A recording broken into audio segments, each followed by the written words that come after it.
અમદાવાદના શેલામાં આગની દુર્ઘટના સર્જાઈ હતી। ક્લબ O7 રોડ પર આવેલી સ્કાય સિટી રિવેરા ઇલાઇટ બિલ્ડિંગના ત્રીજા માળે અચાનક આગ ફાટી નીકળતા અફરાતફરીનો માહોલ જોવા મળ્યો હતો। સદનસીબે આ ઘટનામાં કોઈ જાનહાનિ થઈ નથી। બિલ્ડિંગના સી બ્લોકમાં ત્રીજા માળે આવેલા એક ફ્લેટમાં આગ લાગી હતી। આગ એટલી પ્રચંડ હતી કે તેના ધુમાડાના ગોટા છેક 15મા માળ સુધી પ્રસરી ગયા હતા। બિલ્ડિંગના રહેવાસીઓ ગાઢ નિંદ્રામાં હતા ત્યારે અચાનક ધુમાડા અને બૂમાબૂમ સાંભળીને જીવ બચાવવા નીચે દોડી આવ્યા હતા। હાઈરાઇઝ બિલ્ડિંગ હોવાને કારણે રહીશોમાં ભારે ભયનો માહોલ સર્જાયો હતો। ઘટનાની જાણ થતાં જ અમદાવાદ ફાયર બ્રિગેડની ટીમો એક્શનમાં આવી હતી। આગની ગંભીરતા જોતા તાત્કાલિક 12 જેટલી ફાયર ફાઇટરની ગાડીઓ ઘટના સ્થળે રવાના કરવામાં આવી હતી।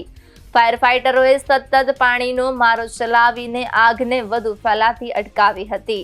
લાંબી જહેમત બાદ આગ પર સંપૂર્ણ કાબુ મેળવી લેવામાં આવ્યો છે।